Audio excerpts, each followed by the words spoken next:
La Cour.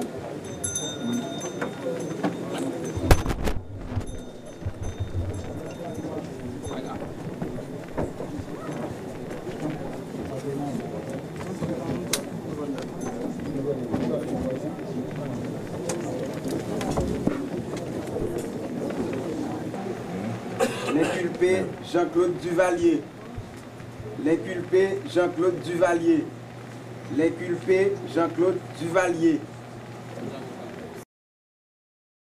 Magistrat, voilà que vous avez rendu à la dernière audience deux décisions. Premièrement,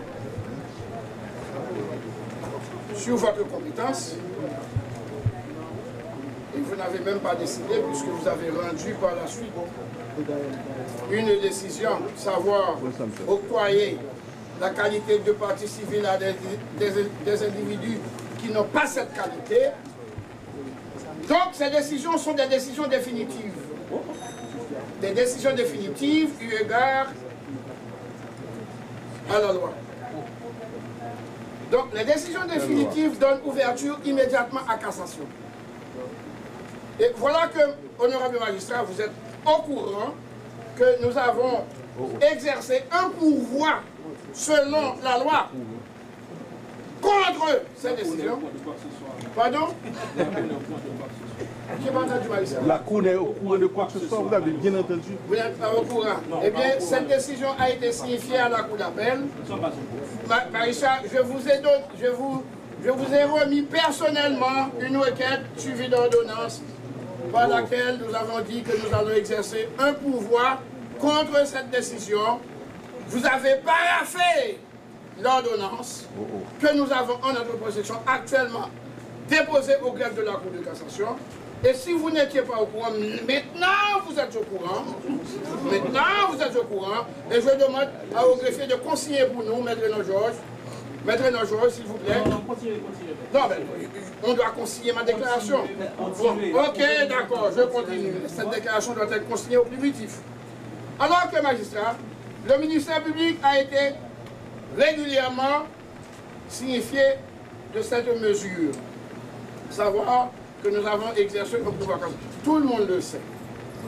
Voilà que maintenant, nous sommes en matière pénale, d'une part. Et deuxièmement, magistrat, la Cour ne peut pas aggraver le sort de l'individu qui a déjà obtenu une ordonnance du juge d'instruction, l'ordonnance le renvoyant par devant le tribunal correctionnel. Nous sommes appelants en matière correctionnelle, que l'individu peut se faire représenter par son avocat. Et voilà que maintenant, à mon grand étonnement, l'affaire a été évoquée et le dossier n'est même pas actuellement où je vous parle, n'est pas à la Cour d'appel. Le dossier a été expédié à la Cour de cassation. Le dossier complet n'est pas là à la Cour d'appel.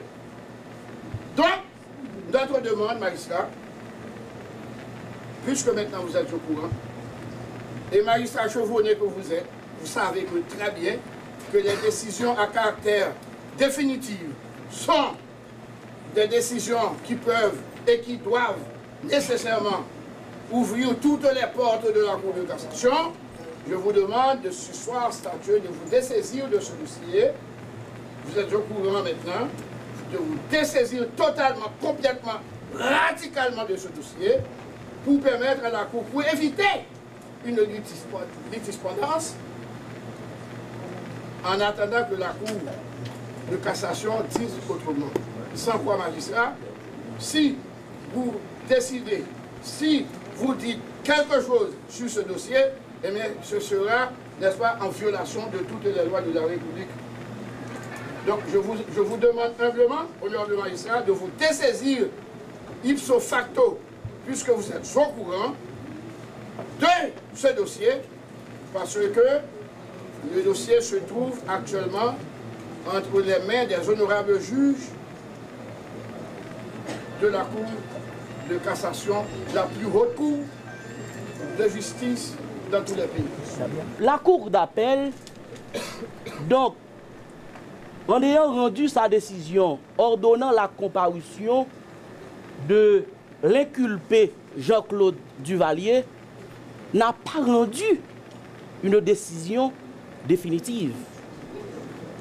Loin de là, la Cour d'appel n'a pas rendu une décision définitive puisque la partie civile a interjeté appel de l'ordonnance du juge d'instruction rendue en date du 27 janvier 2012.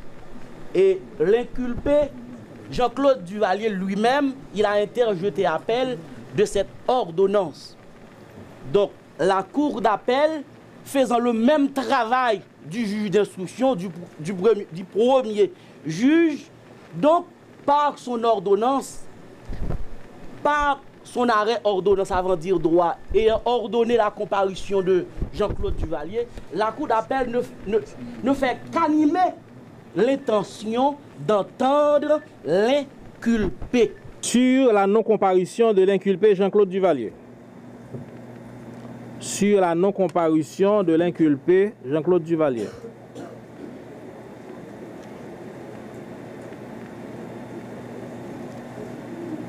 Attendu que la Cour est liée par ses décisions.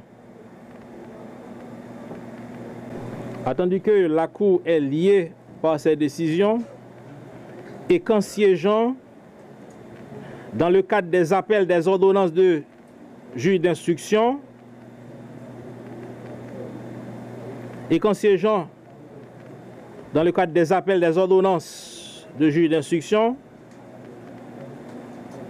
la Cour fait office de juge d'instruction.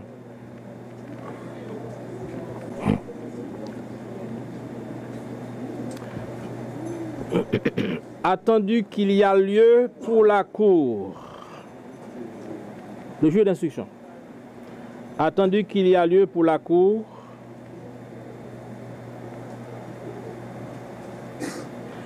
de déclarer que la comparution de l'inculpé Jean-Claude Duvalier s'avère impérative. Il convient donc d'ordonner qu'il soit amené pour être entendu par la Cour. Jean-Claude Duvalier s'avère impérative, qu'il convient donc d'ordonner qu'il soit amené pour être entendu par la Cour. Article 77, qu'il convient donc d'ordonner qu'il soit amené pour être entendu par la Cour, conformément aux dispositions de l'article 77 du CIC. Ça va?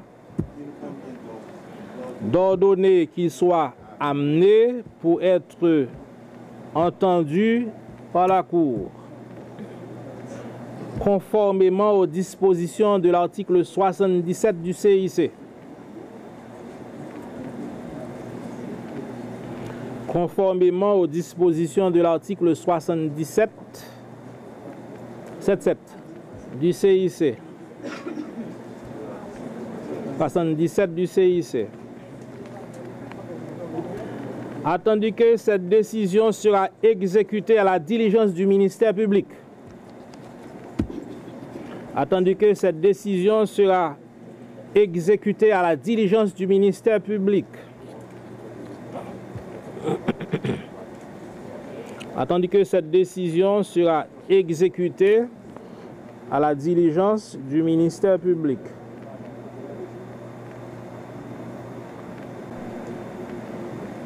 À la ligne. Sur la poursuite de l'audience. Sur la poursuite de l'audience. Le pourvoi n'étant pas suspensif,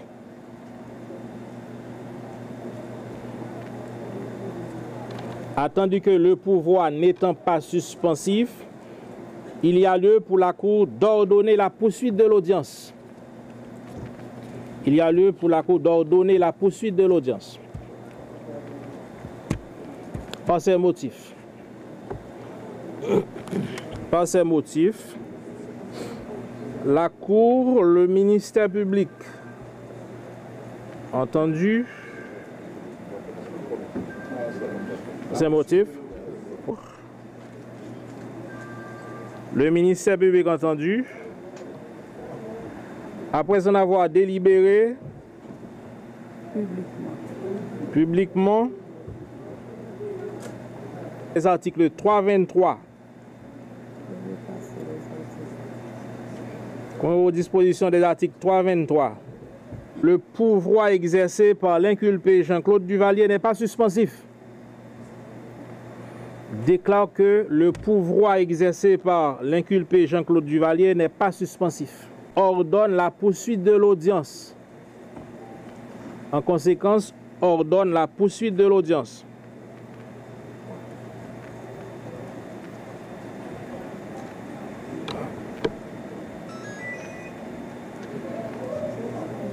Point virgule.